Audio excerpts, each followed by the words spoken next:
Aling Norma? Galing po ba kayo sa minahan? Oo, Aurora. Doon nga ako galing. Hinahanap ko kasi ang asawa ko. Gabi na kasi hindi pa rin umuuwi. Ganon din po si Itay. Hindi pa rin siya umuuwi hanggang ngayon, kaya hinahanap ko rin. Nako, palagay ko ay nag-inuman na naman ng mga yon. Ay, umanda talaga sa akin ang poldo na yon kapag nakita ko siya. Saan po kaya sila nag-inuman? Ano po kaya kung puntahan natin si Mang Pidjong? Baka sa kanila sila nag-inuman. Oo nga no, baka nandun nga sila. Aling Norma, tingnan niyo yung lalaki may nakataning kadena sa leeg. Dinamba niya at sinakmal niya yung lalaki. Oo, nakita ko. Huwag ka maingay at baka makita niya tayo. Umatras na lang tayo ng dahan-dahan para hindi niya tayo makita. Halika na. Naku po, Aling Norma. Nakita na niya tayo. Papalapit na siya sa atin. Pabihira ka naman kasi. Bakit natisod mo pa ang lata? Nakita tuloy tayo ng aswang. Naku po, hinahabol na niya tayo. Takbo, Aling Norma. Dali. Tulungan niyo kami. Hinahabol kami ng aswang.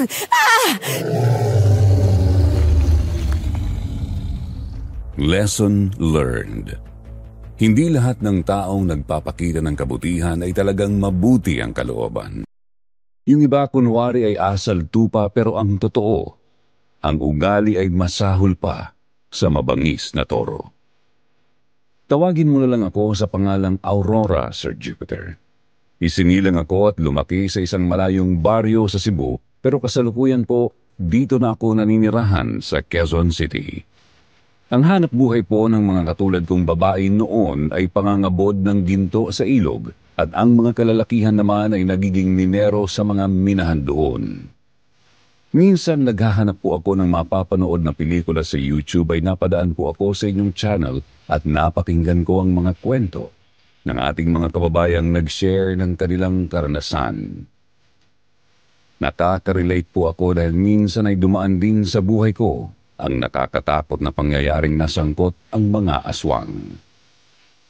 Nangyari po ang aking karanasan noong ako ay 25 anyos pa lamang sa aming probinsya. Kung mapipili niyo po ang aking karanasan para maisadula ay pasasalamatan ko po ng marami. Pero bago ako magpatuloy, gusto ko lang itanong sa lahat. Maniniwala ba kayo na hindi lahat ng naging aswang ay kagagawan ng masamang espiritu? Yung iba, naging aswang dahil sa kalupitan ng tao. Ay, wala na ang aswang na humahabol sa atin. Umalis na siya, Aling Norma. Nakita niya kasi napaparating ng mga taong baryo na nakarinig sa paghingi natin ng tulong. Maraming salamat at dumating ka kasama ang mga tao, Maring Lani. Nakaligtas kami sa aswang. Nasaan na yung sinasabi ninyong aswang, ha? Maring Norma. Umalis na po siya na makita na dumarating kayo. Pero yung lalaking kinagat niya, nandoon malapit sa puno. Kung ganun, tayo na. Tingnan natin kung sinong nabiktima niya. Tama, Maring Lani. Balikan natin yung lalaking kinagat niya. Naku, kawawa naman. Baka buhay pa. Nagkaisa nga kami na balikan ang malaking puno kung saan namin nakita ang aswang na kinakain ng kanyang biktima. Kahit paano ay nabawasan ang pag-aalala at takot ko dahil marami na kami ng pagbalik namin doon. Pero nang makarating kami sa lugar, wala na roon ang lalaking kinagat ng aswang. Kaya nagtataka kami ni Aling Norma. Sigurado ba kayong dito nyo nakita ang aswang? Opo, sigurado akong ito ang malaking puno na yun. Dito niya dinamba at kinagat yung lalaki. Tama si Aurora. Eto pa nga yung lata na naapakan niya. Kaya tumunog at dahil doon ay nakita kami ng aswang at hinabol kami. Kung ganun, bakit wala naman ang lalaking sinasabi nyo? Hindi rin namin nakita ang aswang. Parang niloloko nilang yata kami. Nagsasabi kami na totoo, Aling Lani. Baka binalikan ng aswang ang kanyang biktima. Tapos itinangay yun. Ayos ah. Ang galing mong gumawa ng kwento. Nanloloko lang talaga kayo. Aba, bakit ka naman namin lolokohin? Totoo, nakita namin ni Aurora. Talagang kinagat niya yung lalaki. Oh, ayan oh, Maring Lani. Hindi ba dugo yan? Tingnan mo. Sariwa pa, hindi ba? Abay, dugo nga ito. Kung ganun totoo ang sinasabi niyo. Mga kasama, talasan ninyo mga mata ninyo. Baka nandito pa ang aswang. Hindi na namin nakita ang aswang pati ang lalaking nabiktima niya. Nalaman namin na tulog na sa kanilang bahay si Mang Pidyong, ang asawa ni Aling Lani, kaya naman nang hindi na namin nakita ni Aling Norma ang kanyang asawa at ang itay ko ay umuwi na lang kami. Magkalapit lang naman ang aming mga bahay kaya iisang direksyon lang ang aming pinuntahan. Nang makarating na kami sa aming bahay ay hindi pa rin kami mapalagay ni Aling Norma kaya hindi rin kami pumasok ng bahay. Sa palagay niyo po nasaan na kaya sila itay? Ay, pareho nating hindi alam kung ano lang nangyari sa kanila. Pero sana lang makauwi sila na maayos. Oo nga po pero ngayon lang talaga ito ginawa ni itay. Kaya nag-aalala na ako sa kanya. Ay nako, malilintikan talaga sa akin ang poldo na to kapag umuwi na naman ang pagiray-giray. Nakakapagod ang trabaho sa minahan tapos sasabayan pa ng pag-iinom. Hindi na naawa sa payat niyang katawan. Kinakabahan po ko, Aling Norma, kasi nakita tayo ng aswang. Meron palang gumagalang ganun dito. Hindi po kaya... Ay nako, Aurora, huwag kang mag-isip ng ganyan. Kahit naman busit na busit ako sa payatot kong asawa na sobrang hilig sa alak ayoko naman na mabiktima siya ng aswang. Dumarating na po si Aling Lani na may mga kasama. Maring Norma, ginising ko na si Pidyong para itanong kung anong nangyari kay paring Poldo at paring Lino. Ang sabi niya, makikipagpulong daw yung dalawa sa mga kasamahan nila at kay Mr. Domingo. Pulong? Tungkol saan naman ang pinagpulungan? Hindi sinabi ni Pidyong kung tungkol saan, basta ang sabi niya, masama daw ang pakiramdam niya kaya hindi na siya nakasama sa kanila. Napakatagal naman ang ginagawa nilang pagpupulong. Mga anong oras kaya sila makakauwi? Hindi rin kasi alam ni Pidyong kung saan sila nagpulong. Sinisekreto kasi nila kaya ang sino mang sasama sa pulong, sila lang daw ang makakaalam ng lugar. Ganun ba? Kung ganun matulog na tayo, Aurora. Huwag na natin silang hintayin. Baka mamaya pa dumating ang mga yon. Uuwi na nga din ako. Baka maligaw na naman ulit dito ang aswang na nakita ninyo. Sige po, Aling Lani. Mag-ingat po kayo sa pag-uwi. Nang makaalis na nga sina Aling Lani ay pumasok na ako sa loob ng aming bahay at isinara kong mabuti ang mga bintana at pintuan. Matapos ay nahiga na ako. Hindi na pala ako nakakain ng hapunan dahil sa paghanap ko kay itay. Nakatulog na ako hanggang sa lumipas ang mahabang oras. Muli kong narinig ang pagtilaok ng manok. Senyalis na yon ng papasikat na ang araw. Marahan akong bumangon at sinilip ang kwarto ni itay. Wala pa rin siya kaya nagbalik na ako sa aking higaan. Nang muli akong magising, mataas na ang sikat ng araw. Kagaya ng nakasanayan ko na pagkatapos magkalmusal ay nagpunta na ako sa ilog para mangabod ng ginto. Parang tinanghali ka ngayon, Aurora. Oo nga po Medyo napuyat at sa paghihintay kay itay. Bakit? Hindi ba siya nakauwi kagabi? Hindi po nakauwi. Ano kayang nangyari sa kanila? Bakit hindi sila nakauwi? Yun nga rin po ang pinagtataka ko. Ngayon lang siya hindi umuwi. Dati naman maaga siya nakakauwi. Uuwi din yon. Baka mahabang napag-usapan nila kaya hindi nakauwi tapos nagdiretso na ulit sa kanyang trabaho. Kapag hindi pa po siya nakauwi ngayon, bala ko nang ibenta ang mga piraso ng ginto na nakuha ko dito para makapasok ako sa minahan at malaman ko kung anong nangyari sa kanya. Ganyan din ang iniisip ko, Aurora. Kaya yung makukuha ko ngayon dito ay idadagdag ko sa nasa bahay. Sabay na tayo pumunta sa minahan. Sige po, Aling Norma. Magtanong na rin tayo sa mga naroon kung bakit hindi sila nakauwi. Nangabod nga kami ni Aling Norma buong maghapon. Parang siniswerte naman kami ng pagkakataong yun dahil marami kaming mga nakuhang ginto na singlalaki ng butil ng asin ng mga pagkakataong ito.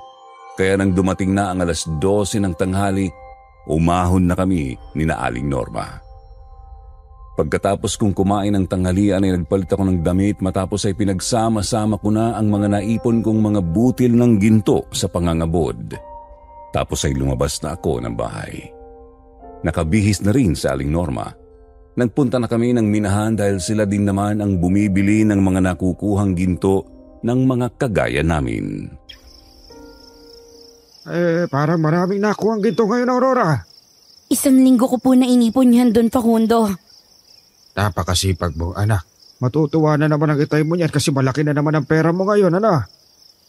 Iyon nga din po ang dahilan kaya ako nagpunta dito at nagbenta ng ginto. Gusto ko rin pong malaman kung ano nang nangyari kay Itay. Hindi pa po siya umuwi mula kahapon eh. Silang dalawa ni Mang Poldo. Totoo ba yun, Aling Norma? Hindi rin umuwi si Poldo sa inyo? Totoo po yun, Don Facundo. Kaya nga kagabi pa ako nag-aalala sa kanya eh. Hindi po sila umuwi kagabi. Tapos meron pa kami nakita na gumagalang aswang. Nakakagulat naman ang mga sinabi ninyong dalawa. Totoo bang mayroon kayong nakitang aswang? Nakakasiguro ba kayo? May pinatay siya kagabi. Kinagat niya sa leg ang lalaking biktima niya. May nakatali pa nga nakadena sa leg niya. Pag-iingat kayo lalo na't gabi na. Huwag kayong lalabas ng bahay. Wala po ba kayong alam kung anong nangyari kina Poldo? Aba, hindi ko alam. Alam mo naman ako. Madalang akong pumunta rito sa minahan lalo na kung mayroon akong mga kausap sa negosyo. Ang maigpit kong bailin sa aking mga tauhan. Kapag 5:00 na ng hapon ay palabasin na sa minahan ang mga minero. Saan naman kaya nagpunta mga ngayon? Bakit hindi na sila nakauwi? Baka naman nandyan lang sila sa minahan. Pwede kayong pumunta ron at magtanong sa kanila. Pagkatapos nga na iabot sa amin ng tauhan ni Don Facundo ang bayad ay lumabas na kami ng opisina. Naglakad kami sa paligid ng lugar. Nakita namin na parang mas dumami pa ang mga tauhan ngayon ni Don Facundo na nagbabantay sa lugar. Lahat ay may mga hawak na armas. Naging mailap ang aking mga mata sa mga taong naroon na nakakasalubong namin ni Aling Norma. Nang makarating nga kami sa bukana ng minahan ay nakita naming naroon ang ibang mga minero at ngayon palang kumakain ng tanghalian. Dahil kakilala naman namin ang karamihan doon dahil kababaryo namin ay kaagad kaming nagtanong-tanong sa kanila. Iisa lang ang sagot nila sa atin, Aling Norma. Hindi rin nila alam kung nasaan sina Itay. Pagkatapos daw nilang magpulong kagabi ay naghiwa-hiwalay na daw sila. Oo nga, nagulat silang lahat. Kaya daw pala hindi nakapasok ngayon sina Poldo ay hindi na daw pala nakauwi kagabi. Kinakabahan ako, Aling Norma. Pakiramdam ko merong masamang nangyari sa kanila. Hindi kaya nabiktima din sila ng gumagalang aswang? At kagaya ng lalaki kagabi, ay tinangay na din ang aswang ang mabangkay nila. Iyon nga din ang iniisip ko Pero ayokong papaniwalain ang sarili ko. Nawala na kasi Poldo. Ayoko maniwala na patay na siya. Masamanda mo yun Kahit palagi niya ako binibigyan ng konsumisyon, mahal na mahal ko yun. Pero anong gagawin natin ngayon, Aling Norma? Saan natin sila hanapin? Di ko alam, Aurora. Umuwi na tayo. Sumasakit ang ulo ko at sumasama ang pakiramdam ko. Sige, umuwi na po tayo. Lumabas na nga kami sa compound ng minahan. Naglakad kami pa uwi sa aming bahay. Napadaan kami sa mga kakahuyan. Napatigil sa paglalakad si Aling Norma habang nakatingin sa sagingan. Kaya naman tinanaw ko rin ang direksyong tinatanaw niya. Nang humihip ang malakas na hangin, gumalaw ang mga sanga ng mga puno. Nagkaluskusan din ang mga tuyong dahon ng saging. Aurora, hindi ba paanang tao yun? Alin po ba, Aling Norma? Ayun, sa may sagingan. Parang may tao nakabulagta doon. Paalang yung akin natatanaw Naku po, parang paa ni Poldo yun Aling Norma naman, paano naman kayo nakasiguro na paa ni Mang Poldo nga yan? Hindi marunong magugas ng paa yun Palagi yun natutulog nang hindi naliligo. Kaya doon ko na lamang sa mahabang upuan pinapatulog. Ganyan karumi ang paa nun palagi. At saka tsinelas si Poldo yun. Ikaw talaga, Aling Norma. May problema na tayo. Nagagawa mo pang magpatawa. Lapitan na lang natin para malaman natin kung sino yan. Huwag mong kakalimutan na napatay din ng aswang kagabi yung lalaki. Dahan-dahan nga kaming lumapit ni Aling Norma sa sagingan para tingnan kung kanino ang paa na yun. Pareho kaming kinakabahan dahil pareho kaming nawawalan ng mahal sa buhay. Nang malapit na kami sa sagingan ay muling humihip ang malakas na hangin, muling gumalaw ang matataas na damo at mga dahon ng saging. Eksaktong nakalapit kami doon ni Aling Norma, nagulat kami nang makita namin ang isang lalaking malaki ang tiyan. Natutulog siya, nakahubad at puro putik ang buong katawan. May nakalagay na kadena sa lieg at sa kanang kamay ay may hawak pa na putol na pugot na ulo ng tao. Parang hindi niya naubos kainin. Aling Norma, siya yung aswang kagabi. Oo nga, siya nga yun. Takbo na, Aurora. Nagising na siya. Pambihira ka talaga, Aling Norma. Ang dami mo kasing napapansin. Nagising tuloy yung natutulog na halimaw. Huwag ka na magreklamo. Tumakbo ka na lang dahil kapag naabutan ka niya, tsak na gagawin ka tanghalian yan. Anong klaseng halimaw ba yan? Bakit hindi natatakot sa sinag ng araw? Saklolo, tulungan niyo kami. Hinahabol na naman kami ng mga aswang. Tulong! Buwisit na aswang to. Bakit tayo paboritong abulin? Itayin mo ako, Aurora. Parang hindi ko na kaya iakbang ang mga paa ko. Pagod na ako. Hindi ka pwedeng huminto, Aling Norma. Mamamatay ka sa kamay ng aswang na yan. Hindi ko na talaga kaya. Harapin ko na walang hiyang to. O siya man ang pumatay kay Poldo, ikaganti ko siya. Aray, pambihirang daan to. Lubak-lubak. Nadapapatuloy ako. Aling Norma, halika na. Tumayo ka na dali. Mamamatay ka kapag naabutan ka niya. Hindi mo siya makakayang harapin. Wala na rin naman si Poldo. Wala na rin silbi ang buhay ko. Kaya lalabanan ko siya. Sige, labanan mo ako, halimaw! Kasunod niyon ay nagliparan ng malalaking bato at mga piraso ng kahoy. Tumama ang mga yon sa aswang na papalapit na kay Aling Norma. Galing ang mga bato sa mga kalalakihang paparating, mga minero na pauwi sa kanilang bahay ng mga oras na yon. Kasama sa mga minero, si Mang Pidyong. Nang makita nila ang nangyayari sa amin ay kaagad silang tumulong pero hindi sila inatrasan ng aswang. Sila ang hinarap. Gamit ang mahabang kadenang nakatali sa lieg ay nilabanan nito ang mga kalalakihang naroon.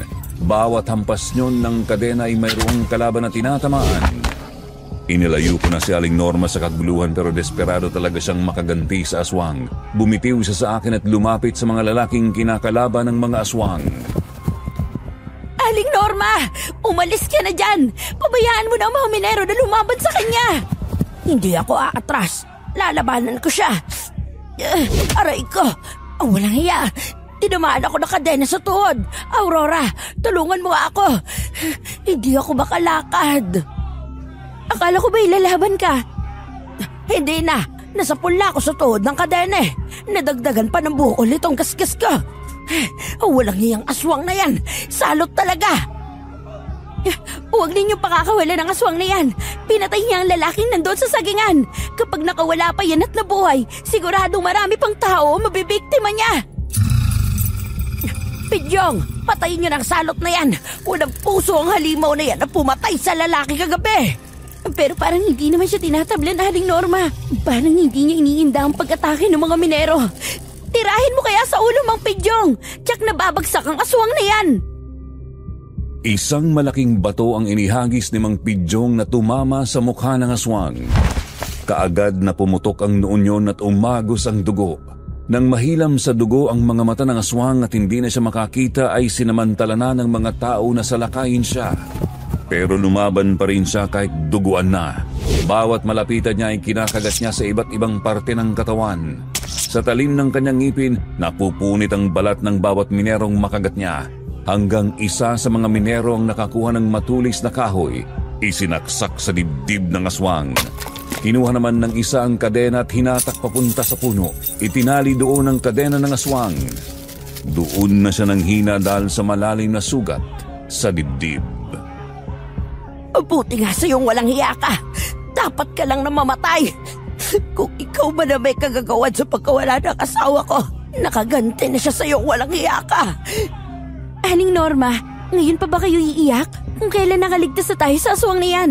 Kanina nga'y nagpapatawa pa kayo eh. At totoo talagang nalulungkot ako, Aurora.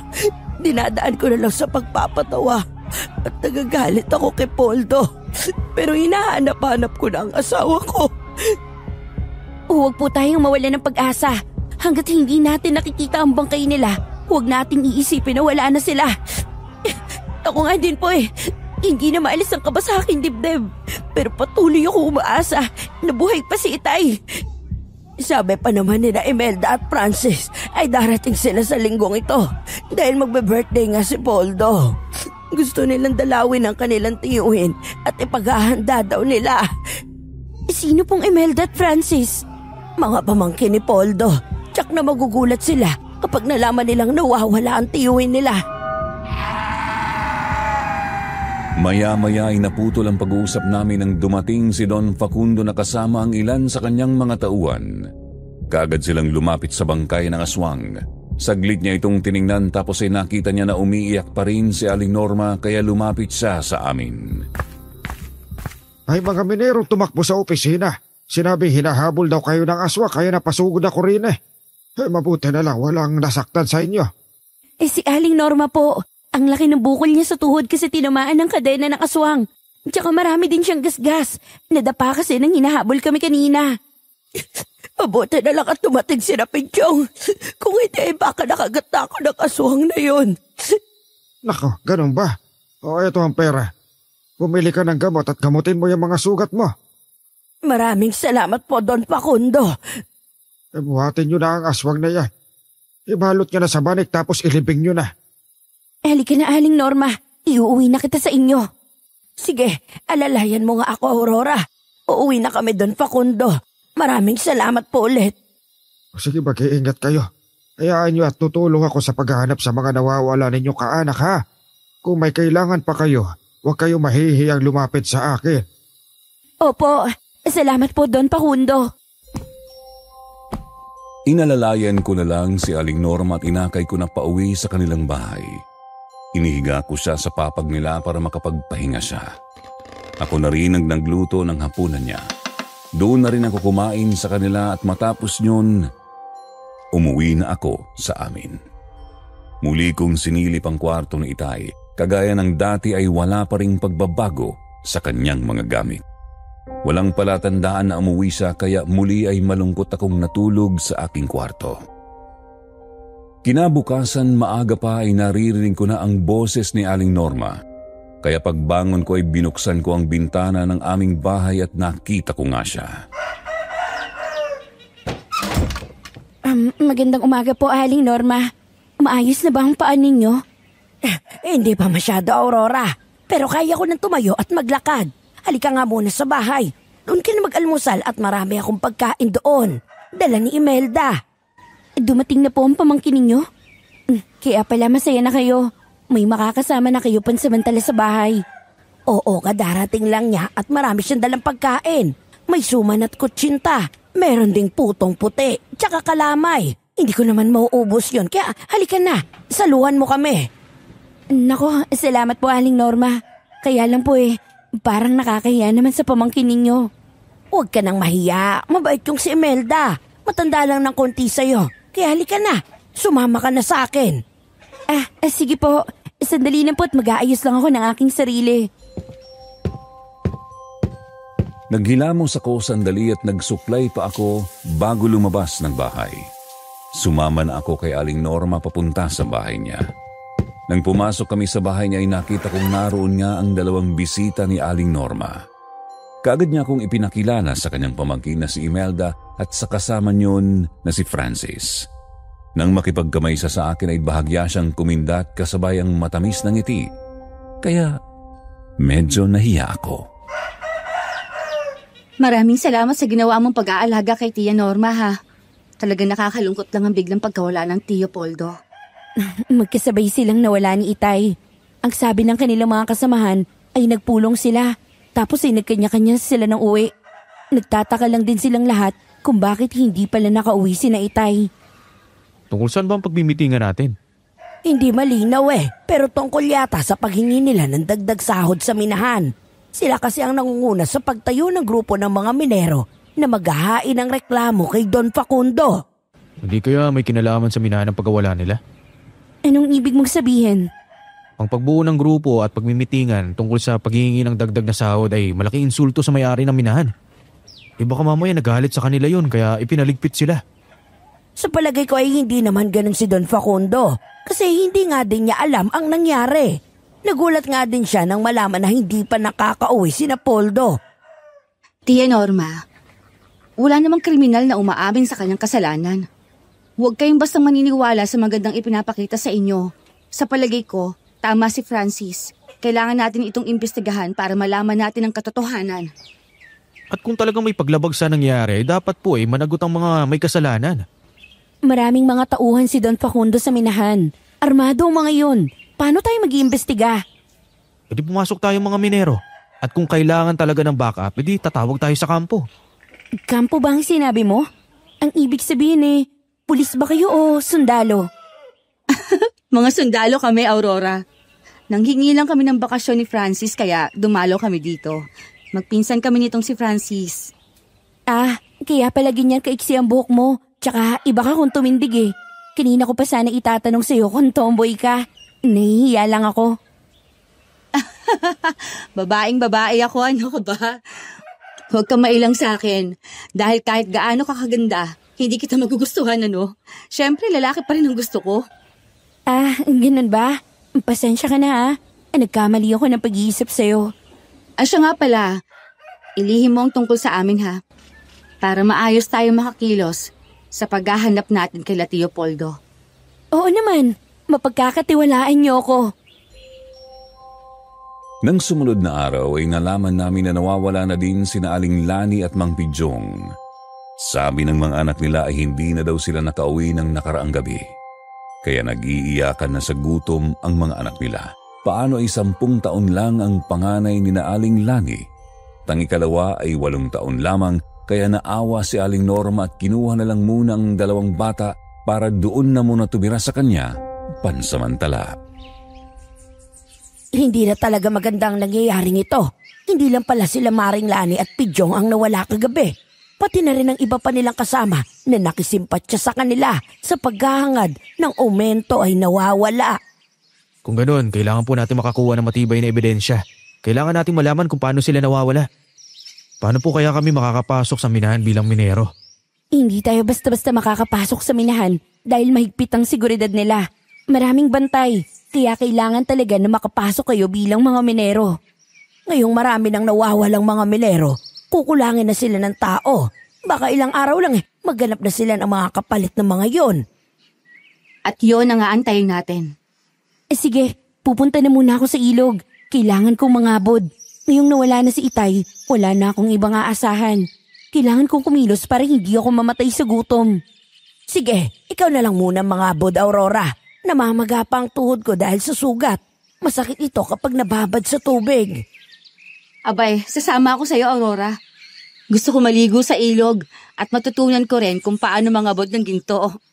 Aba, kung ganun, sasama na rin ako. Sige, sumama na kayong dalawa kay Aurora. Dalhin mo ang mga kagamitan ko sa pangangabod, Imelda. Paturo ka kay Aurora para kung makaipon ka ng mga butil ng ginto magkakapera ka habang nandito ka. Ipapagawa ko pong alahas sa mga butil ng ginto na makukuha ko, Tiyang Norma, para naman may remembrance ako dito. Sumama nga sa akin sa ilog sina Francis at Imelda. Nang dumating kami roon, marami na rin ang nangangabod kagaya ng dati.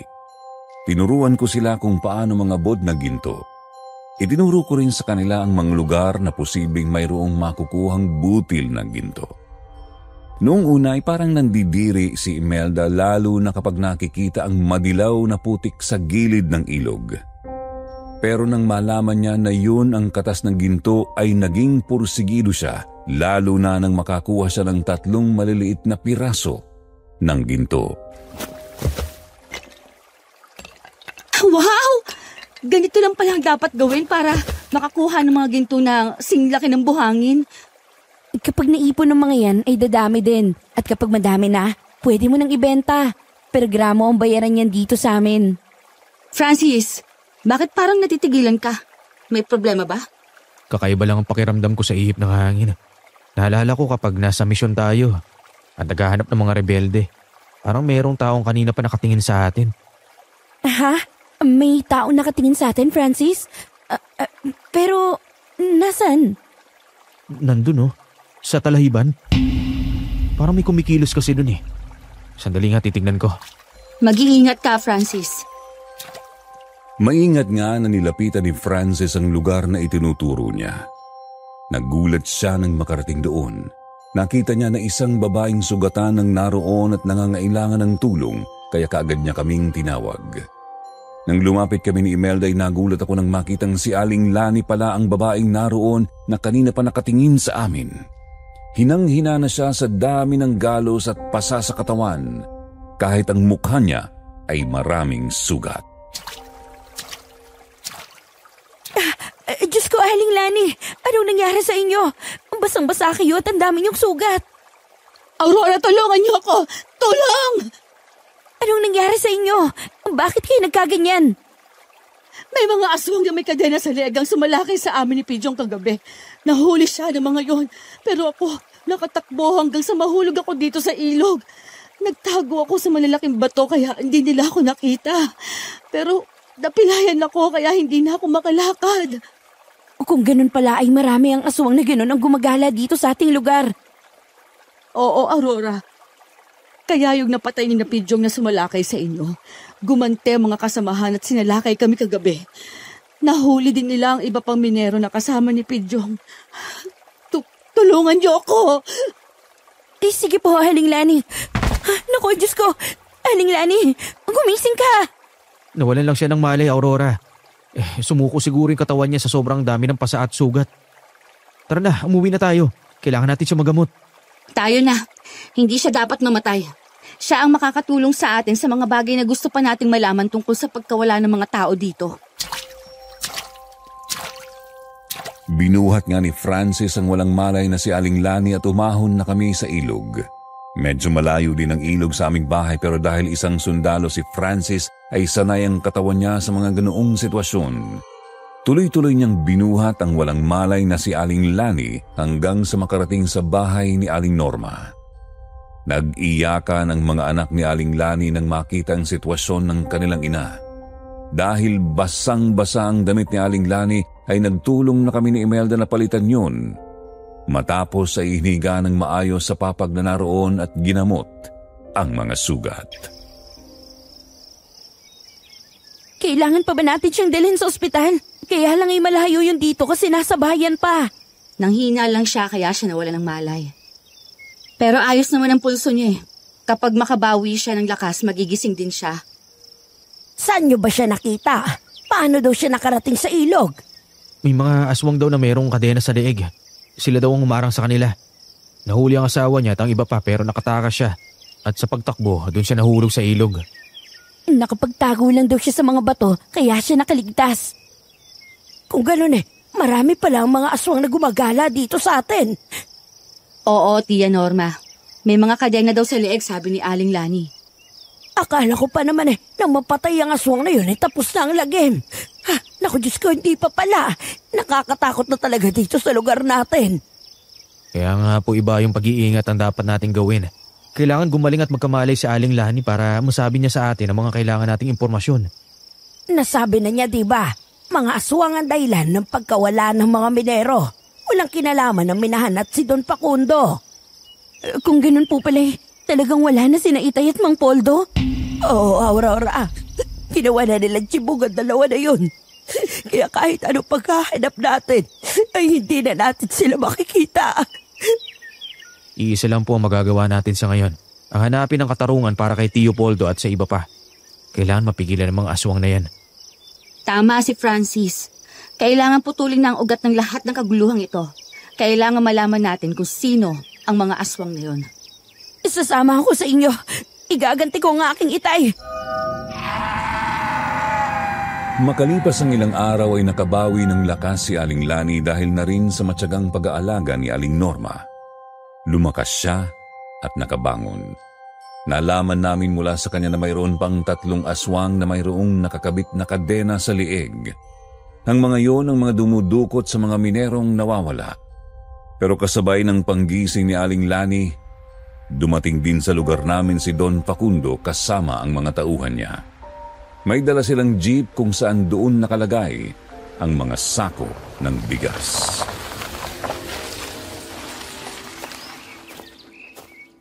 Magandang araw sa inyong lahat. Nandito ako para tumulong sa inyo. Alam ko wala na ang mga mahal ninyo sa buhay na naghahanap buhay para sa inyo.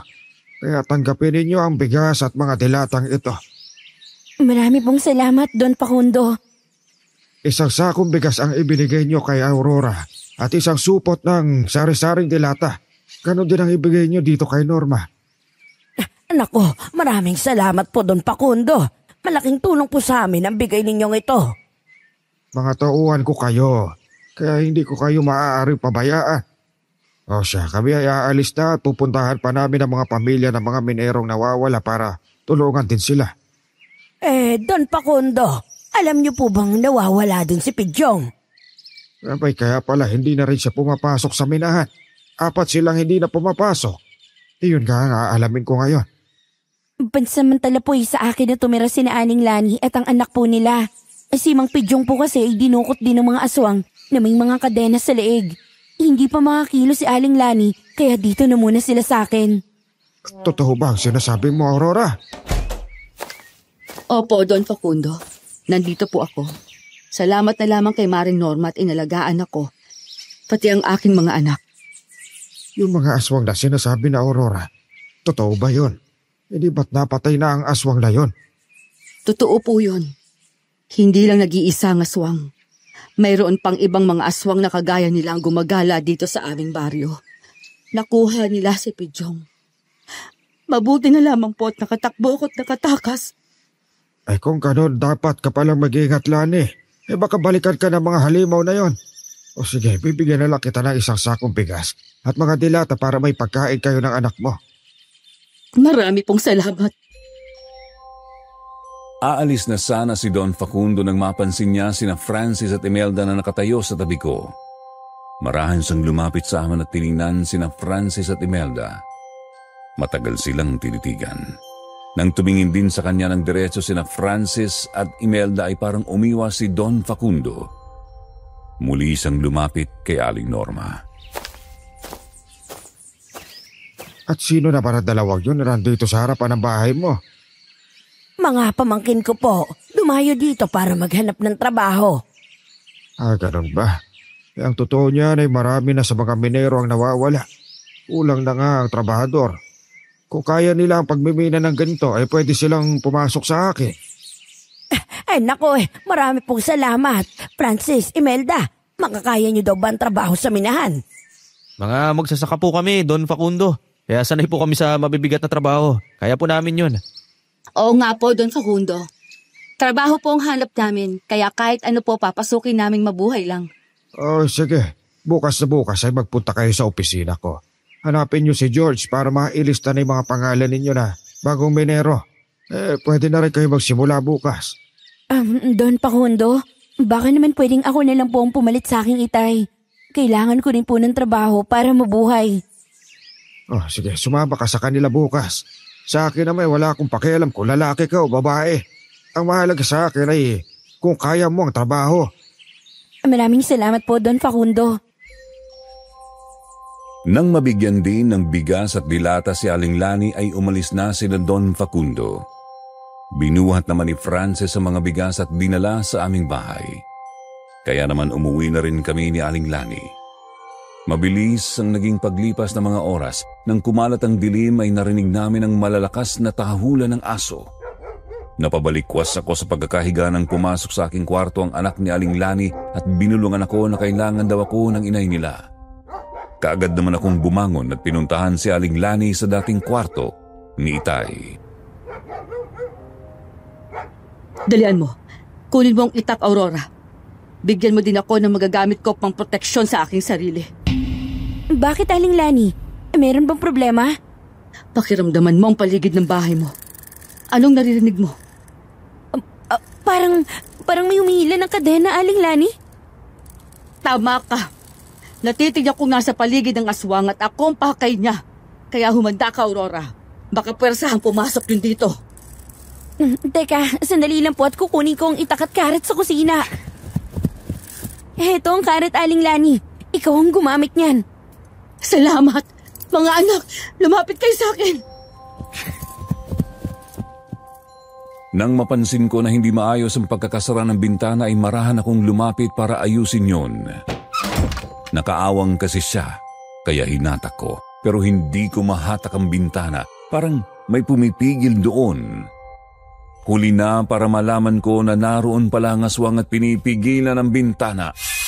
Hinablot niya ako sa kamay at hinatak niya ako palabas ng aming bahay. Sa pagkabigla ko ay nabitiwan ko ang itak. Aling Lani, nandito nga ang aswang. Ang mga bata, ilayunin niyo sa dingding. Walang hiya kang halimaw ka. Bitawan mo ako! Aurora, nandyan na ako! Yung itak, Aling Lani, kunin ninyo! Nandyan na ako! Kapit ng Aurora, tutulungan kita! Walang hiya kang aswang ka! Bitiwan mo siya! Puputulin ko ang kamay mo!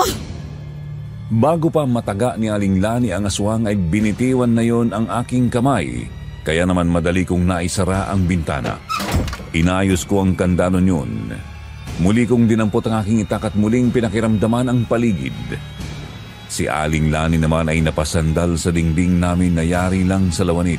Hiningal siya, panay ang pahid niya ng pawis. Nagulat ako nang biglang lumusot sa dingding si Aling Lani. Yun pala ay nadukot na siya ng aswang. Tuloy-tuloy siyang hinatak palabas ng bahay. Tulungan mo ako, Aurora! Saklolo! Aling Lani! Diyos ko, tulungan mo po kami! Saklolo! Tulong! Kami ang harapin mo, halimaw ka! Bitawan mo si Aling Lani! Yeah! Lakas mo sumipa! Bumulag tayong aswang! Kulang pa yan. Hindi pa siya mapipigilan ng basta sipa lang. Dapat sa kanya, hindi na binibigyan ng pagkakataon makabawi kaya samantalahin na natin to. Mag-iingat ka, Francis. Mabangis at malakas ang aswang na yan. Tama ka nga, Aurora. Malakas ang aswang na ito. Hindi ba lang niya ininda yung sunod-sunod na pag-atake ko Muling umatake ang aswang. Binuhat niya si Francis at saka inihagis ng malakas. Nang bumagsak siya sa lupa ay nagpagulong-gulong siya. Nang makita niya na susugurin na naman siya ng aswang, binunod niya ang baril niya. Pero mabilis na nakalapit sa kanyang aswang. Nasipa ang kamay niyang may hawak sa baril, kaya nabitiwan niya yun. Muli isang sinakal ng aswang at itinayo. Itinaas siya ng aswang kaya kinapos na siya ng paghinga habang nagpupumiglas ang kanyang mga paa. Nang makita naman ni Imelda ang nangyayari kay Francis ay akma niyang bambarilin ng halimaw pero iniharang nito si Francis. Bago pa makagawa ng kahit na anong diskarte si Imelda ay may kadenang pumulupot sa kamay niya. Imelda, may isa pang aswang. Mag-ingat ka. Ayan na siya. Naitali niya sa kamay ko ang kadena. Aray ko! Bitiwan mo ko, walang hiya ka! Loko kang halimaw ka. Hindi mo ako makakagat. Itong sapatos ko na lang kagatin mo! Ang galing mo, Francis. Napatumba mo ang aswang. Nabitawan ka niya. Lumpuhin mo, walang hiya na yan. Talagang babawian ko talagang walang yan to. Hindi na ako makahinga kanina pa kaya ikaw naman ang sasakalin ko. Sa sarili mong kadenang hangal ka. Talagang ang malakas ang aswang na to. Pero mga sundalo tayo. Mga sinanay tayo para sa delikadong laban kaya hindi rin ako susuko. Hindi ako magpapatalo sa aswang na kagaya nito.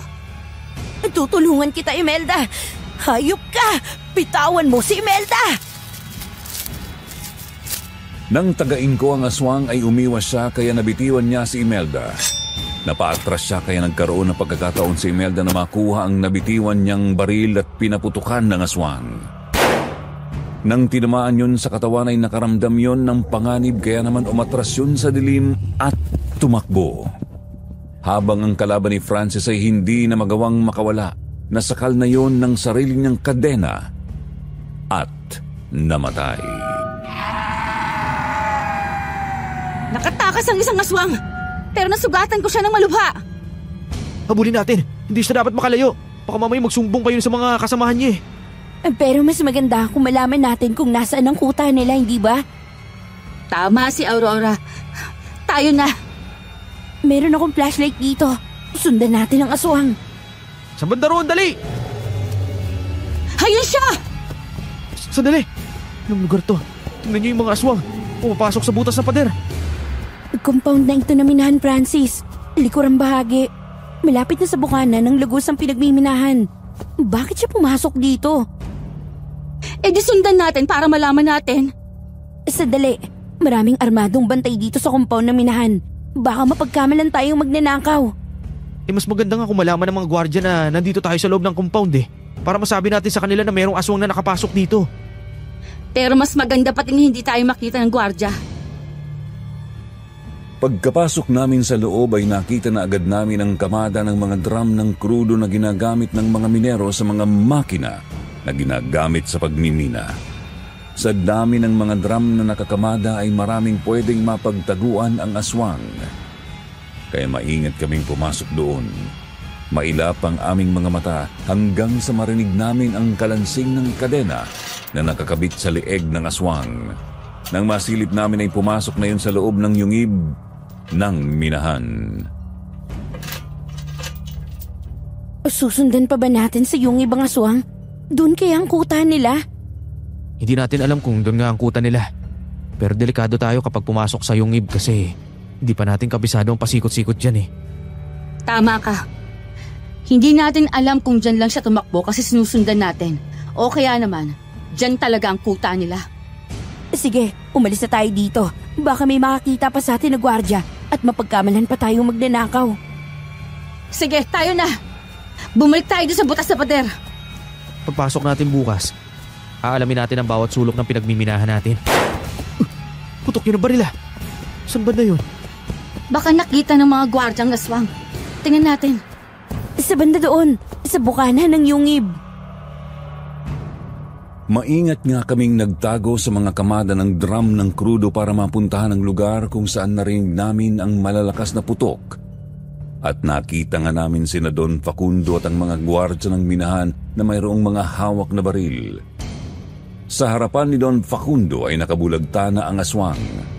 Wala na yung buhay. Nahuli na nila ang aswang at napatay. Sinabi ko naman sa iyo, hindi ba? Maraming gwardya dito at lahat sila ay armado. Kaya kahit aswang ay hindi makakaligtas sa kanila. Kumalat kayo lahat. Baka mayroong nakapasok dito sa compound. Kahit sino pa yan, patay Umalis na tayo dito bago pa nila malaman na nandito tayo. Dali na. Sadali na. Bakit na naman? Tingnan mo yung dalawang lalaki lumabas sa yungib Para silang mga gorilya kung maglakad. Malalaki ang mga tiyan at may kadena sa leeg. Mga aswang din ang mga yun.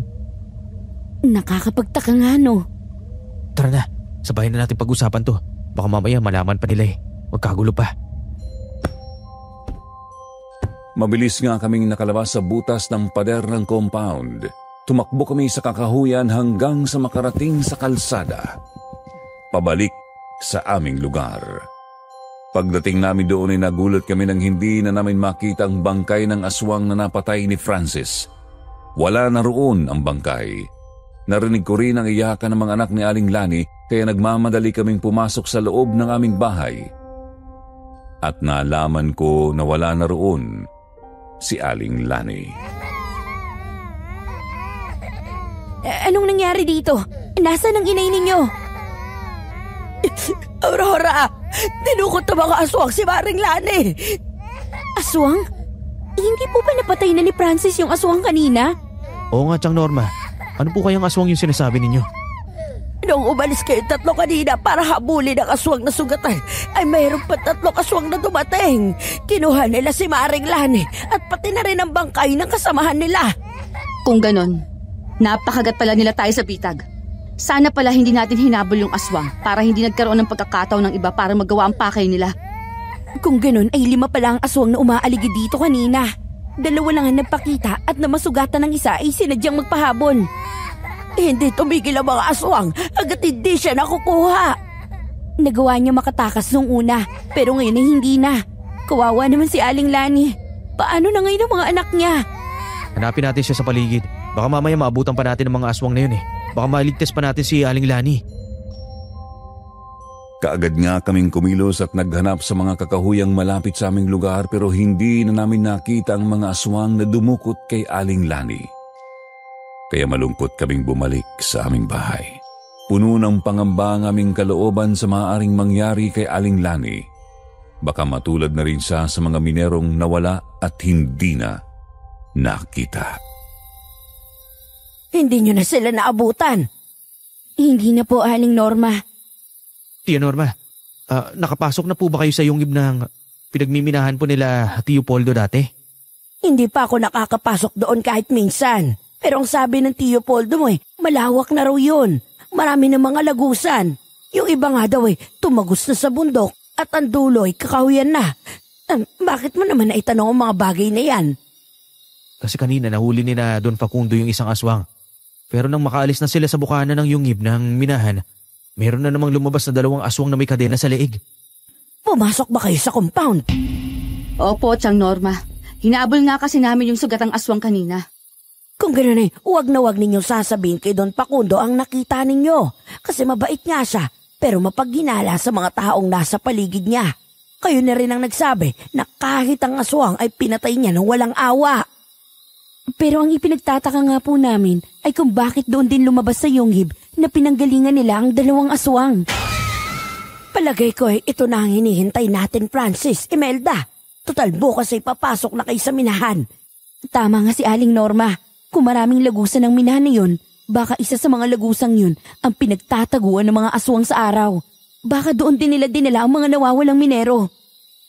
O siya, sige. Paano? Magpahinga na tayong lahat. Magkita tayo bukas. Aurora, ayos ka lang ba? Sa tingin ko kasi masyado ka nang apektado sa mga nangyayari ngayon eh. Oo, Francis. Ayos lang ako. Masyado lang ako nalulungkot sa mga nangyayari ngayon, lalo na sa pagkawala ni Itay. Pagkatapos ba ng problemang to, pwede ba kitang ligawan? Francis, huwag mo nga akong biruin ng ganyan. Hindi ako nagbibiro seryoso ako. Pagkatapos ng problemang to, gagawin ko yun kung papayag ka ha. Seryoso ka talaga? Oo nga, yun nga ang gagawin ko. Kaya kung papayagan mo ako, isasama kita sa amin. Pagbalik ko ron para ipakilala ka sa mga magulang ko. Sige, kung gusto mo talaga ako tingnan natin ang mga susunod na mangyayari. Natuwa si Francis sa naging kasagutan ko sa kanya kaya masaya siyang bumalik sa bahay ni Aling Norma. Lihim din akong natutuwa dahil ang totoo ay may lihim din akong pagtingin sa kanya. Nang sumunod na araw ay nagpunta na kami sa minahan para mag-report kay Mang George. Siya ang tauhan ni Don Facundo sa minahan. Kaya matapos na mailista ni Mang George ang aming mga pangalan ay nagsimula na kami sa aming trabaho. Pumasok na kami sa yungib, dala ang mga piko at bareta na galing din sa opisina. Hanggang papasok kami sa loob ay nagsisimula na kaming mag-imbestiga pero hindi kami nagpahalata sa mga minerong naroon din at nagsisimula ng magtrabaho. Mahaba palang lagusang to. Oo nga, ang dami na ring mga lagusan. Sa totoo lang ngayon lang ako nakapasok dito kahit matagal lang nagtatrabaho dito si Itay. Saka marami din palang minero ang nandito. Kilala mo ba silang lahat, Aurora? Yung iba kilala ko. Dating mga kasamahan ni Itay. Pero ang mga karamihan ay hindi ko nakilala. Oo, puro baguhan din na tulad ninyo ang karamihan dito. Kapalit ng mga nawawalang minero. Galing sila sa mga baryong malalapit dito sa minahan. Nandito po pala kayo, Don Facundo. Oo, pumupunta ako dito kapag marami ang mga baguhang minero na kagaya ninyo. Para makausap ko ang mga matatagal na dito na turuan ng mga bago. Oo nga po, Don Facundo. Iba rin po kasi yung pagsasaka sa pagmimina kaya kailangan pa rin namin na magtuturo sa amin. Siya nga pala, Aurora. Wala bang nabanggit sa inyo ang tatay mo bago siya nawala? Wala naman po. Kasi ting uuwi siya galing dito Natutulog na lang yun pagkatapos kumain. Teka, bakit naman po ninyo yan itanong? Baka kasi may nabanggit siya tungkol sa mga aswang na yan. Mabuti nang alam natin. Kasi marami ng mga minerong nawawala. Wala po Kailan ko nga lang din nalaman na mayroong mga gumagalang aswang noong nawala si na Itay. Si Aling Lani nga po ay dinukot din ng mga aswang kagabi. Pampihira naman. Nawala din siya kagabi. Oo. Dinukot siya kagabi ng mga aswang. May aswang din kaming napatay dito kagabi. Sugatan na siya nang pumasok dito. Eksakto namang nandito ako kasama ang aking mga gwardya. Pero sugatan na siya. Parang tinamaan ng baril Kaya madali naming nahuli. Hindi ko nga lang alam kung saan galing yon. Nagkatinginan kaming tatlo. Naisip kong sinabi ni Aling Norma na hindi naman namin pwedeng sabihin kay Don Facundo na galing kami dito kagabi. At alam namin ang ginawa niya sa aswang. Baka hindi niya maintindihan ang mga paliwanag namin, baka isipin pa niya na gusto naming magnakaw dito sa compound. Ayaw kong masira kaagad ang pagtitiwala niya sa amin, kaya napilitan na lang akong magsinungaling. Nakiayon naman sa akin sina Francis at Imelda. Kasamahan po yun ng mga aswang na dumukot kay Aling Lani. Nagsisisigaw po ako kaya nagising ang mga kapitbahay namin. Ang mga kalalakihan po ay nagtulong-tulong na labanan sila, kaya lang ay malalakas talaga ang mga aswang na yon. Hindi po yun tama ng baril. Sinaksak po yun ng isa sa mga lalaking tumulong sa amin kagabi gamit na matulis na bakal. Kaya lang, nakatakbo ang aswang na yon. Dito po pala nakarating. Ganun pala ang nangyari. Pero kung naroon ang mga taong baryo, bakit nakuha pa rin ang mga aswang sila ni? Hinabol po kasi ng mga kalalakihan yung tumakas sa aswang pero hindi nga nila naabutan. Kasama pa nga po akong humabol Nawala na nga po sa kakahuyan yung aswang at pagbalik namin sa bahay ni na Aurora, nalaman namin na nakuha na pala si Aling Lani. Takot na takot nga po kami, kaya hindi na lang kami lumabas ng bahay. Wala kaming nagawa para tulungan si Aling Lani. Talaga malaking perwisyo ang mga aswang na yan. Ibig sabihin ay marami pa pala sila. O sige, magsimula na kayo magtrabaho. May mga tauhan naman ako dito na magtuturo sa inyo ng mga gagawin ninyo. Salamat po, Don Facundo. Nang makaalis na si Don Facundo ay nakahinga ako ng maluwag. Nang lumapit sa amin ang isa sa kanyang mga tauhan ay isinama kami sa pinakadulo ng isang lagusan at doon nagsimula na kaming magtrabaho. Gamit ang mga bareta at piko ay tinipak namin ang mga adobeng naroon. Patuloy kaming naghukay dahil nakabantay sa amin ang isa sa mga tauhan ni Don Facundo. Di nagtagal, 2 minerong may dalang pala at kariton ang lumapit sa amin at pinala nila ang mga adobeng natibag namin. Hinakot nila palabas ng yungib at nalaman namin na dadalhin yon sa gilingan dahil mayroong mga maliliit na piraso ng ginto ang nakadikit sa mga adobeng yon. Hindi nakatiis si Francis at tiningnan nga ang isang adobe na may mumunting lagay at bagay na kumikislap.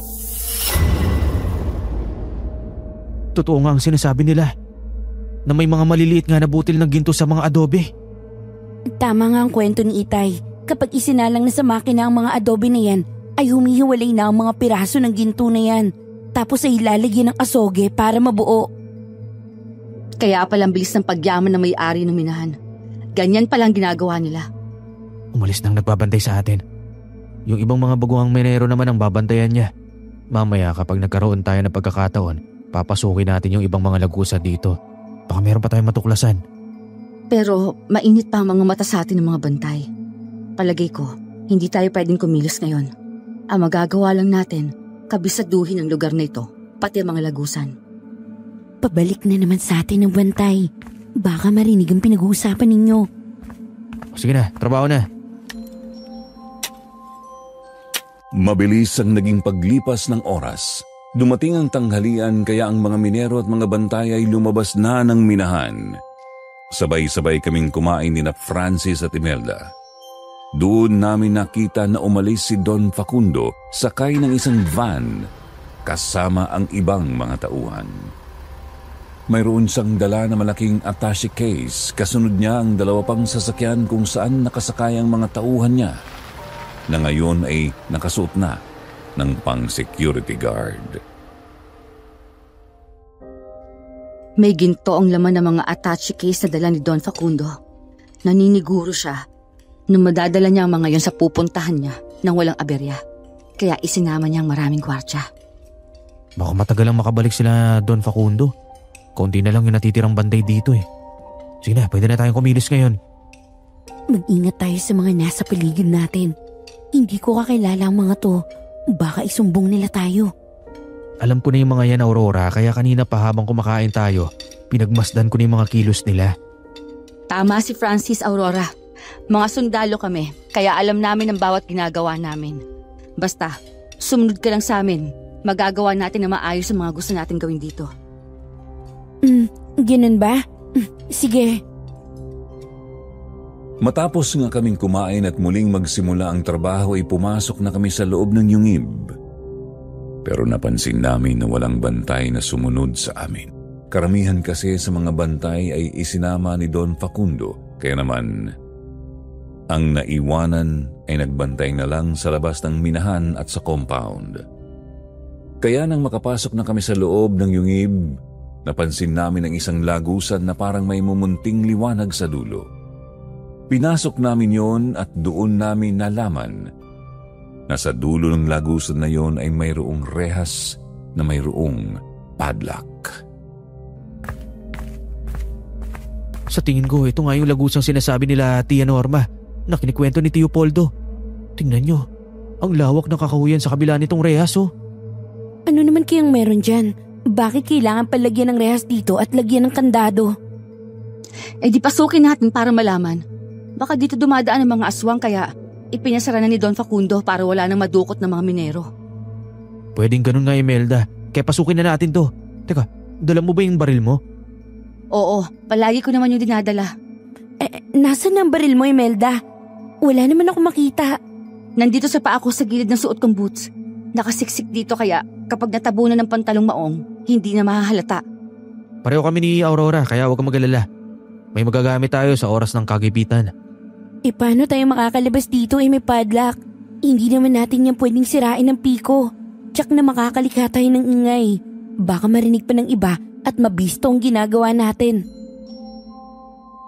Natawa lang sa akin si Imelda. Para kasi akong bata na tanong ng tanong.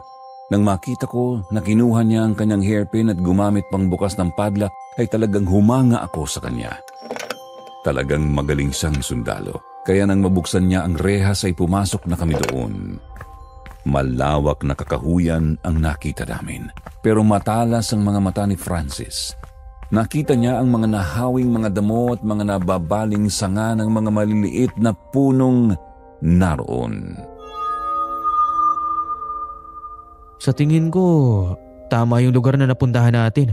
Tingnan nyo yung mga bakas dito. Mukhang daanan nga ito. Mga sariwa pa rin yung mga naputol na sanga. Bagtasin natin ang daanang ito para malaman natin kung saan ito patungo. Teka, tsinelas to ng itay ko ah. Sigurado ka ba, Aurora? Oo, sa kanya ang tsinelas na to. Pero, nasa ng kapares? O sige, tignan natin banda ron. Umanda kay Imelda. Mukhang tama ang lugar na pinuntahan natin. Palagi naman ako nakahanda. Ay, Aurora! Marunong ka bang humawak ng barel? Ipapahiram ko sa iyo ang isang 45 ko. Hindi ako marunong gumamit niyan. Madali lang to. Hawakan mo ang isang to. Nakakasanayan ha? Kapag may babarilin ka, kalabitin mo lang ang gatilyo. Kailangan ay may armas ka rin para kung magkagibitan, may maayos kang gagamitin. Pakiramdam ko, papalapit na tayo ng papalapit sa lungga ng mga aswang eh. Tuloy-tuloy nga naming binagtas ang maliit na daanang yun sa gitna ng mga kakahuyan. Nang mapadaan kami sa malalaking puno ng kahoy ay parang naging makulimlim na sa lugar na yun. Naging malamig na rin ang paligid. Di nagtagal ay natigilan kami. Nang makarinig kami ng mga tunog ng kadena kaya naman hinahanap namin sa paligid kung saan nagmumula ang mga yun. Wala kaming nakita sa kahit saang direksyon dahil ang mga aswang pala ay nagpapahinga sa taas ng puno ng mga pagkakataong yun. Nagulat kami nang mula sa itaas ay tumalo ng mga yon at dinampa si Francis. Nakipagbuno para maagaw ang baril. Francis, ang daming aswang na nanggaling sa ibabaw ng puno. Aurora, huwag ka matakot. Gamitin mo yung baril na hawak mo. Ipagtanggol mo yung sarili mo. Oo, kakalabitin lang ba ito na ganito? Ganyan nga. Kalabitin mo lang habang nakatutok sa kanila. Barilin mo lahat ng gustong lumapit sa'yo. Ganito lang ang gawin mo. Ang galing mo bumaril, Imelda. Nasapul mo ang isang aswang sa ulo. Bagsak agad siya. Nabulabog ang mga aswang kaya kailangan na natin kumilos ng mabilis. Layuan mo kung walang iya ka! Siniko ni Francis ang aswang na kalaban niya. Noong una ay hindi niya yun ininda. Pero sa pangatlong pagkakataon ay nasaktan na yun kaya nang mapaatras ng bahagya ay tinatadyakan ni Francis. Nang makawala si Francis sa aswang, pinaputukan niya yun, tinamaan din sa ulo. Pero nang mabulabog ang ilan pang aswang ay napilitan kaming tumakbo na mabilis. Tuloy-tuloy naming binagtas ang daanan hanggang sa makarating kami sa dulo nyon at nakita namin ang isang yungib na parang isang minahan. May minahan pa pala sa liblib na lugar na to? Parang isang lumang minahan to. Oo nga, hindi ko din alam na meron na palang ganito dito. Napapaligiran na tayo ng mga aswang. Wala na tayong tatakbuhan. Ay nako, bakit ba kasi mayroong mga tao matitigas ang ulo? Mabuti na lang at bumalik agad ako. Don Facundo, maraming salamat at dumating kayo. Nakasama ang mga tauhan ninyo. Tulungan niyo kaming matakasan ng mga aswang na to. Kaya pala gusto niyong mapasok ang binahan ko ay ito pala ang balak ninyo. Unang araw niyo pa lang ay gumagawa na kayo ng kalokohan. Siguro ay matagal niyo nang pinagpaplanuhan to, ano? Don Facundo, mag-iingat kayo sa mga aswang. Huwag kayo lumapit sa kanila. Baka saktan nila kayo. Hindi nila pwedeng saktan ang amo nila. Ang ibig mo bang sabihin ay mga tauhan mo ang mga aswang na ito? Bago sumagot si Don Facundo ay kumilos na ang kanyang mga tauhan. Nakuha ng mga yon ang mga hawak naming baril. Hindi na kami nakalaban dahil may mga tauhan pa siyang lumabas sa yungib at natutukan kami ng baril. Nakita namin na nagupuan ng mga aswang sa paligid habang nakatingin sa amin. Napangiti ng bahagya si Francis habang nakatingin sa mga aswang sa paligid.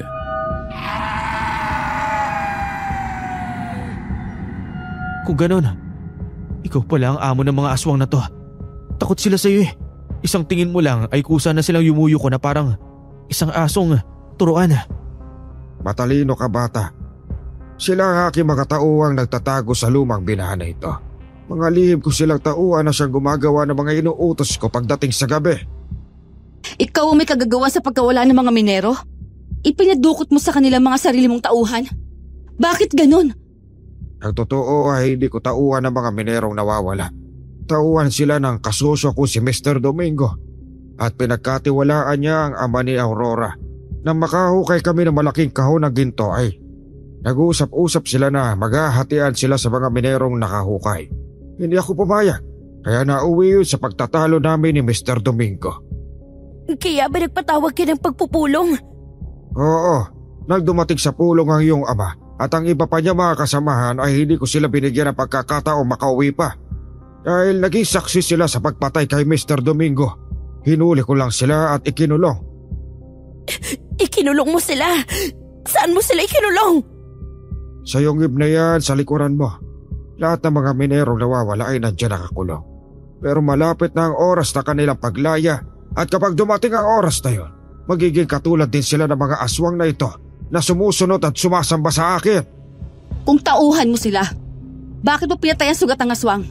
Dahil wala sila kwenta para sa akin, hindi na siya pakikinabangan pa. Ngayon ay alam ko na kung sino nakabaril sa kanya. Isa sa inyo, hindi pa? Oo, tama ka. Kaya masasamang nila lang nakagaya mo. Dapat nang mamatay. Matabil din ang dila mo. Pero pagkatapos kang makulong sa lumang binahang ito, nasisiguro ko na paglabas mo dyan, para ka na ring asong ulol na susunod sa mga utos ko para lang mabuhay. Mga bata, ibigay na sa mga hangal na ito ang nararapat sa kanila. Bago pa kami makakilos ay hinawakan na kami ng mga tauhan ni Don Facundo. Ipinasok kaming tatlo sa loob ng kuweba. Doon namin nakita ang mga lalaki at babaeng mayroong mga nakataling kadena sa lieg tapos ay nakatali naman ang kadena sa malalaking poste na naroon. Ang lahat ay parang mga asong nagwawala dahil sa matinding gutom. Kagaya ng iba ay nilagyan din nila kami ng mga kadena sa lieg at itinali sa mga poste. Mga walang hiya kayo! Pakawalan niyo kami dito! Ang dami palang bihag na narito. Lahat may nakataling kadena sa leeg. Kung ganun, ang mga aswang na nakalaban natin ay mga dating minero na kinulong dito. Tama kayong tatlo. Mga taong nasiraan ng ulo dahil sa matinding gutom.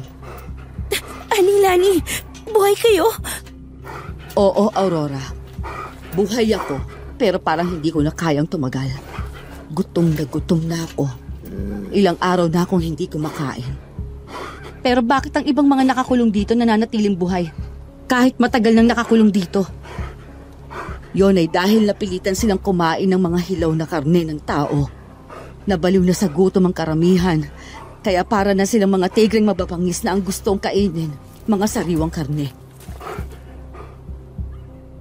Magtatanong pa sana ako nang makita kong pumasok ulit ang mga tauhan ni Don Facundo. May dalang malaking banyera mga yun, punong-puno ng putol-putol na sariwang karne ng tao. Yun ang mga aswang na napatay namin. Ngayon ay isa-isang nilapitan ang mga taong naroon at binigyan ng karne. Kitang-kita ko mula sa malamlam na sinag ng mga ilaw na naroon ang pananahimik ng lahat habang kumakain ng sariwang karne. Kasunod nyon ay pumasok doon si Don Facundo. Ganyan nga. Magpakabait lang kayo la. Para palagi kayong mabibigyan ng pagkain. Lalo ka na, Lino. Tiyak na matutuwa ka ngayon dahil makakasama mo na ang anak mo rito. Itay, salamat naman at buhay ka, Itay. Ang tagal kitang hinanap. Nandito ka lang pala, Itay. Sagutin mo ako. Nagsasayang ka lang ng pagod mo, Aurora. Dahil sa pagkakataong ito, hindi ka nakilala ng iyong ama. Tingnan mo, wala na siyang inatubak kundi ang kainin ng putol na braso ng aswang na napatay ninyo. Sa mundong ito, kailangan mong makisayaw sa agos ng buhay. Kailangan kong magpakita ng kabutihan sa inyo para hindi nyo ako paghinalaan na may kinalaman sa pagkawala nila. Malaking kailangan mo panagutan sa batas. Tiyak na mahatulan ka ng kamatayan sa ginawa mong to. Iyo, mangyayari lang ang sinasabi mo kung mayroong makakaalam. Sino ba naman ang makakalaban sa akin kung ngayong lahat kayo ay papatayin ko? Sino man kumalaban sa akin, ipapadukot ko at ipapakain sa kanila. Sa lugar na ito, ako ang Panginoon. Kaya magpakabait ka kung ayaw mo maranasan ang aking kalupitan. Pero alam mo, maganda ka. Kahit mukha kang tomboy.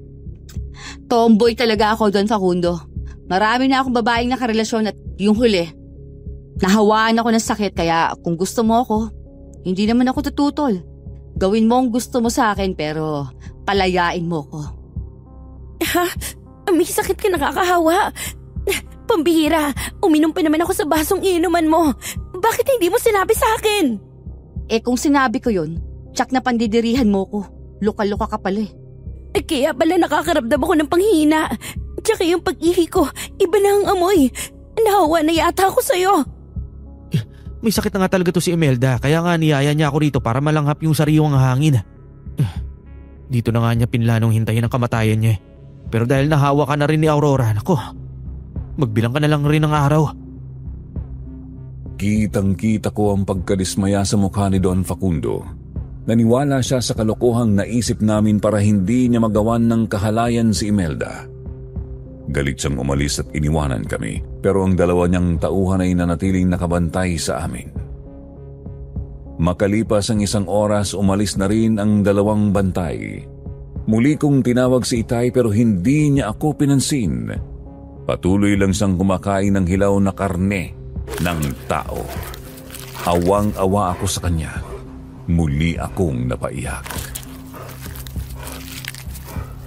Nandito rin sila paring Poldo at ang asawa kong si Pidjong. Naroon sila sa dulong pasilyo. Doon sila nakatali. Kapag hindi tayo nakagawa ng paraan, lahat tayo ay mapapare sa mga tao nandito. Mababaliw tayo sa gutom at hindi magtatagal. Kakain na rin tayo ng mga hilaw na karne kagaya nila. Hindi pala lahat ng mga naging aswang ay likha ng masasamang espiritu. Ang iba'y kagaya ng mga ito. Nilikha ng masamang tao na si Don Facundo. Hindi tayo mapapari sa kanila. Maghintay lang kayo ng oras. Ako ang bahala. Wala na tayong pag-asa na makakalabas pa dito. Itay! Hindi niyo na ba ako nakikilala? Nabaliw na sa gutom ang itay mo, Aurora. Hindi ka na niya kilala. Dahil sa paulit-ulit kong pagbanggit sa aking pangalan ay biglang tumigil sa ginagawa niyang pagkain ng aking ama, Sir Jupiter.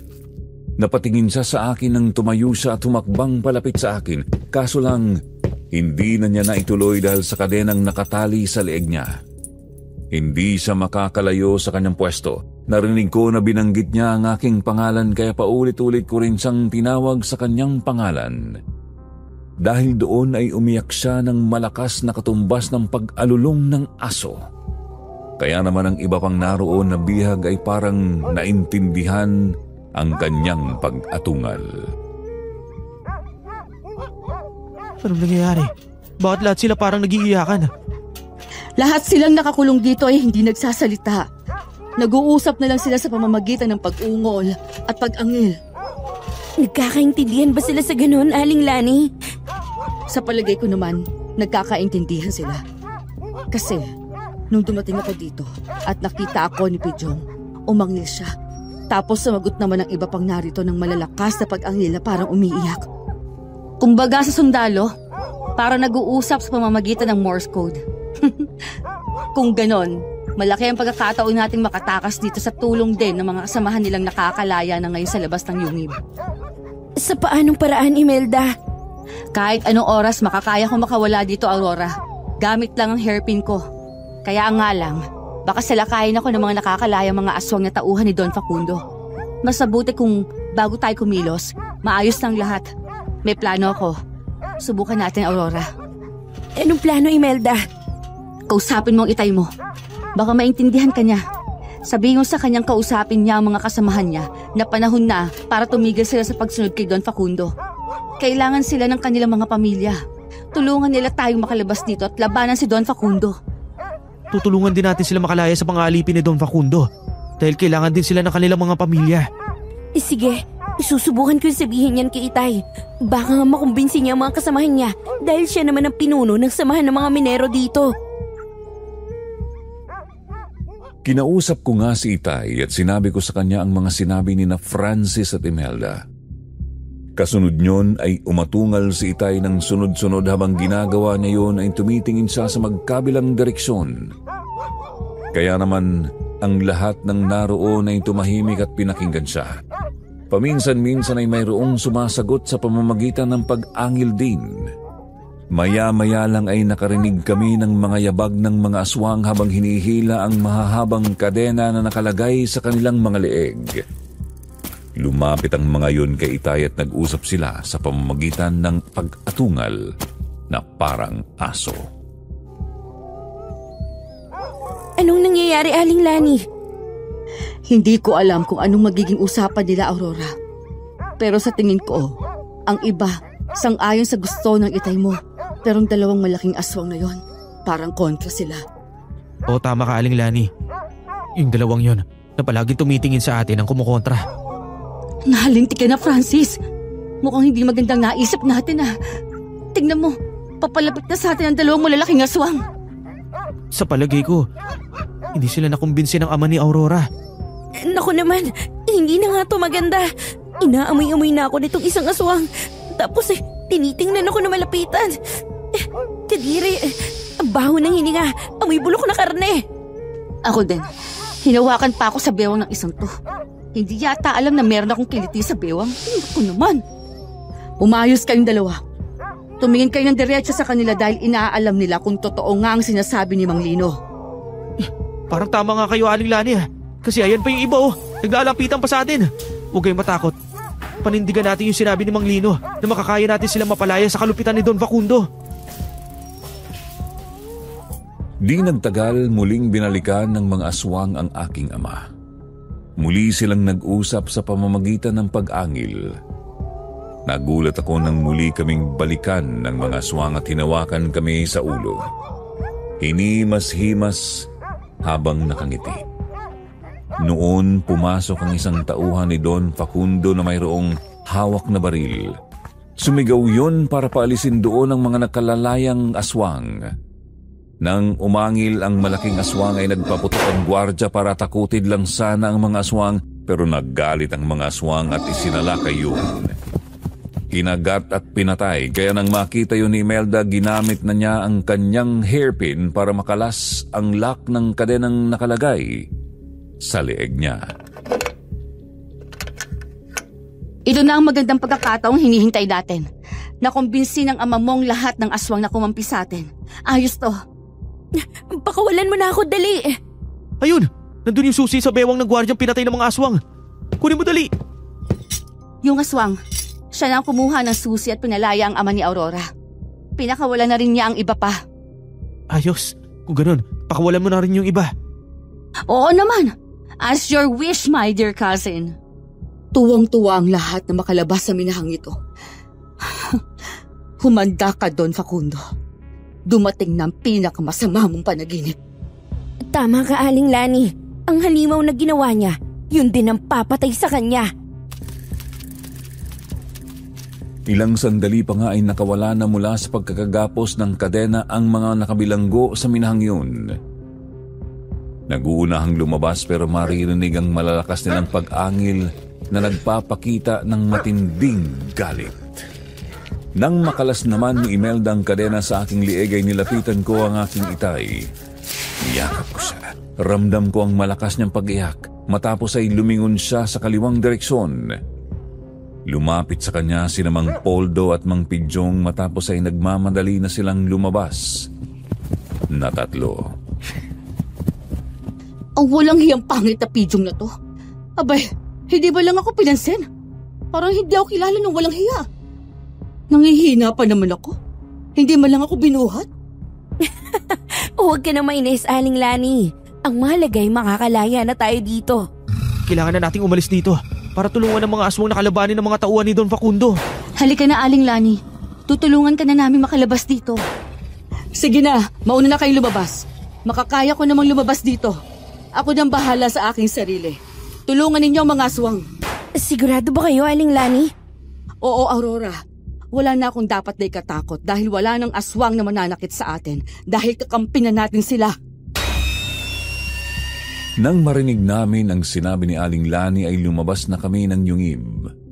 Noon namin nakita ang tatlong mga tauhan ni Don Facundo na nakabulagta doon. Wasak ang mga lalamunan at maraming kagat sa buong katawan. Kinuha namin ang mga baril nila at sinundan na namin ang mga aswang na papunta sa isang minahan. Habang papalapit kami sa minahan ay naririnig na namin ang malalakas na putok ng baril. Kasabay niyon ang malalakas na sigawan ng mga minerong nabulabog sa loob ng minahan. Narinig din namin ang malalakas na angil ng mga aswang. Dalian natin. Baka makatakas pa si Don Facundo. Pero kailangan muna natin tulungan ng mga aswang. Mamamatay sila lahat kapag tinamaan sila ng malakas na armas ng mga gwardya. Hayon ang bukana ng lagusan na may rehas. Teka, may nakabulagta na aswang. Pero meron ding gwardya na napatay niya. Ganito, maghiwa-iwalay tayo sa paglabas ng minahan na to. Hanapin mo si Don Facundo. Marami siyang dapat na panagutan sa batas. Tayo na, Aurora. Magsama tayong dalawa. Sige, nanggigigil din ako sa Don Facundo na to. Paano bang paggamit itong Armalite? Ikasa mo lang na ganito tapos pwede mo nang kalabitin. Puputok yan ng tuloy-tuloy hanggang sa merong bala yan. Mabuti naman kung ganon. Tayo na, Imelda. Harapin na natin ang mga walang hiya na to. Magtago ka, Aurora! Kinabahan ako nang marinig ang malalakas na putok ng baril. Isang gwardya ang bumaril sa amin. Mabuti na lang at nahila ako ni Imelda at nakapagtago kung hindi tinamaan ako. Natulala ako habang nakatingin kay Imelda tapos ay kinapa ko ang aking katawan. Noon ko naramdaman ang hapdi sa aking puso. Nang tingnan ko yun, umaagos ang aking noo. Tinamaan pala ako sa braso. Mabuti na lang at daplis lang yun. Aurora, Ayos ka lang ba? May tama ako, Imelda. Dumudugo ang braso ko. Malayo yan sa bituka. Hindi ka pa mamamatay dyan. Sinaktan ka nila, pues. Gumanti ka. Sabi nga, ang sundalong nasusugatan, lalong tumatapang. Tama ka nga. Walang hiya talaga ang loko na to. Umanda ka sa akin ngayon. Ako naman ang magpapaulan ng bala sa'yo. Ha! Nang matamaan ko ang lalaking gwardya, tumakbo na kami ni Imelda papalayo sa bukana ng minahan. Kasunod na namin ang mga aswang na kanina pa din nagtatago dahil binabaril ng mga gwardya. Nang makabuelo ang mga yon, kaagad na sinalakay ang dalawang gwardya. Walang nagawa ang mga yon nang dambahin ng mga aswang. Nang mapalingon ako kay Francis, nakita kong nakikipagpalitan din siya ng putok sa mga gwardyang naroon. Isa sa mga gwardya ang bumulagta ng mabaril ni Francis. Ang galing mo, Francis. Pagkatapos ito, bibigyan kita ng bonus. Gusto kong bonus, Kiss ah! Hindi lang, Kiss. Magpapakasal ako sa'yo kapag nabuhay tayong dalawa. Sige, pangako mo yan ah! Oo, pero kailangan mo pa rin kausapin ng tatay ko. Sana'y magkaintindihan kayo. Ako, yari ka, Francis. Pero saka mo naisipin yan kapag tapos na ang problemang ito. Isa-isang bumagsak ang mga tauhan ni Don Facundo. Natataranta sila dahil hindi nila alam kung sino ang haharapin nila. Ang mga aswang o ang bala namin. Kapag naubusan sila ng bala ay nagkakaroon ng pagkakataon ng mga aswang na makalapit sa kanila. Pinagtutulong-tulungan silang kagating na mga yon. Hanggang sa makita ko sina Itay at Mang Poldo na papalapit na sa opisina ni Don Facundo. Pumasok naman sa loob ng opisina ang dalawang gwardya nang makitang papalapit na ang mga aswang doon. Nakita namin na sa ikalawang palapag ng opisina ay nakasilip sa bintana si Don Facundo. May hawak yung baril. Nang makita namin ni Imelda na babarilin niya si Itay ay inunahan na namin siya. Hindi niya nagawang magpaputok dahil inulad siya ng bala. Itay, magtago kayo. Nasa ikalawang palapag si Don Facundo at babarilin kayo. Don Facundo! Hindi ka na makakatakas ngayon. Napapaligiran ka na namin. Kailangan mong panagutan ng lahat ng ginawa mo. Nangahangal! Hindi ako taga para sumuko sa inyo. Alam ko na ba napapatayin niyo rin ako kaya hindi ako papahuli na buhay. Pumasok kayo rito para makita niyo ang hinahanap ninyo. Wala talagang kapatawaran ng mga ginawa mo sa mga minero mo. Hindi ka talaga nila bubuhayin. Pwes, uunahin ko na kayo batayin! Yeah! Kaagad na nakapagtago si Francis kaya hindi siya tinamaan ni Don Facundo. Nang sumilip sa pintuan ng dalawang gwardya sa opisina ay nagpaputok din ng baril. Pero gumanti kami ni Imelda at nasa pool ang mga gwardya. Nagmamadaling pumasok sa loob ng opisina si Francis. Sumunod naman sa kanya sina Itay at ang iba pang aswang. Pumasok na rin kami ni Imelda sa opisina. Pagsilip pa lang ni Francis sa hagdanan paakyat sa ikalawang palapag ay pinaputukan na siya ni Don Facundo kaya nagtago siya sa gilid ng hagdanan. Nakita ko na kinausap ni Itay ang mga kasamang aswang. Di nagtagal ay nagtakbuhan palabas ng opisina ang mga aswang. Umikot pala sa likurang bahagi ng opisina at doon dumaan. Kaya nataranta si Don Facundo. Pasukin mo na siya, Francis. Nakapasok na sa likuran ng mga aswang. Tama si Aurora. Akyat na. Nasa likuran mo lang kami. Sige, tayo na. Lalaban ako sa inyo mga hangal! Ikaw ang hangal. Ikaw ang mamamatay.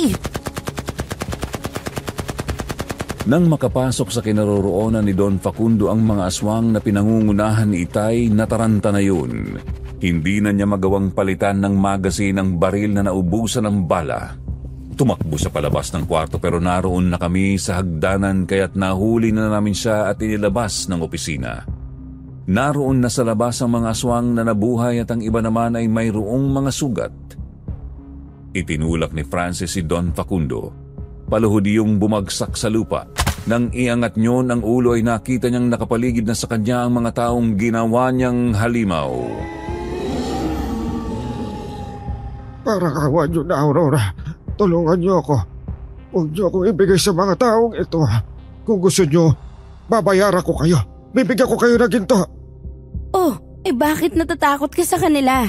Hindi ba ikaw ang may kasalanan kung bakit sila naging ganyan? Ikaw ang gumawa ng mga halimaw na yan, hindi ba? Ang hitay mo naman ang namumuno sa kanila. Baka naman pwede kausapin mo siya. Kahit lahat ng ginto ay bibigay ko sa inyo. Imelda, Francis, ilayo niyo ako sa mga ito. Di sa kanila ka humingi na tawad. Kapag pinatawad ka nila, mabubuhay ka. Pero haharapin mo pa rin ang mga pag-uusig ng batas.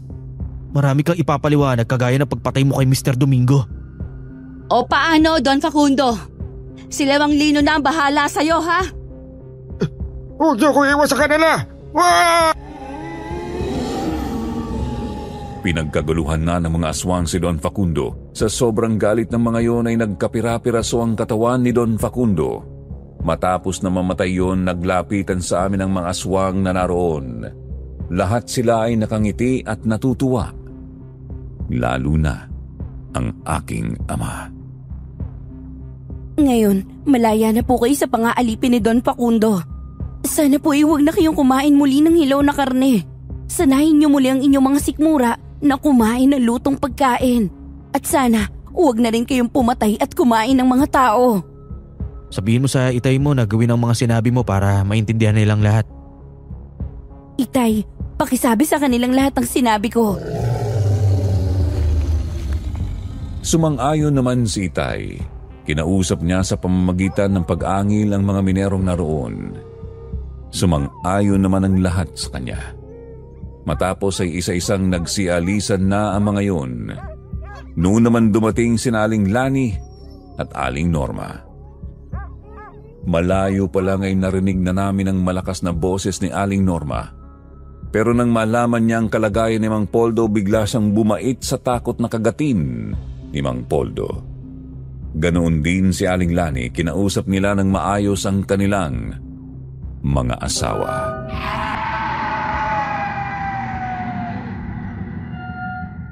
Oh, yung tapos na ang problema. Baka naman pwedeng problema ng puso ko naman yung tapusin natin, Aurora. Oo, Francis. Kagaya ng pangako ko sa'yo. Magpapakasal ako sa'yo. Sabay natin tutulungan ng itay mo para gumaling siya. Congrats sa inyong dalawa. Pero kailangan muna natin pumunta sa pinakamalapit na kampo dito para maipaliwanag ang mga nangyari dito. Oo nga pala. Nang lumabas kami sa compound ngayon, isinara na namin ang gate. Sina Francis at Imelda ay nagpunta sa pinakamalapit na kampo ng sundalo at inireport ang nangyari. Kaya naman kinuha ng mga dumating na sundalo ang mga bangkay doon. Inalagaan naman namin si Itay at ang iba pang minerong nabuhay para manumbalik sa pagiging normal na tao. Ilang taon pa ang lumipas ay gumaling si Itay. Pero ang iba ay nabalitaan ko na namalagi sa ganoong kalagayan pero umalis na sa aming lugar. Bago matapos ang taong yun, ikinasal kami ni Francis at namuhay ng masaya kasama ni Itay. At yan po ang aking karanasang hindi malilimutan, Sir Jupiter. Isang pangyayaring hindi ko na siguro makakalimutan habang buhay. More power po sa inyong serye and God bless. Lubos na gumagalang, Aurora.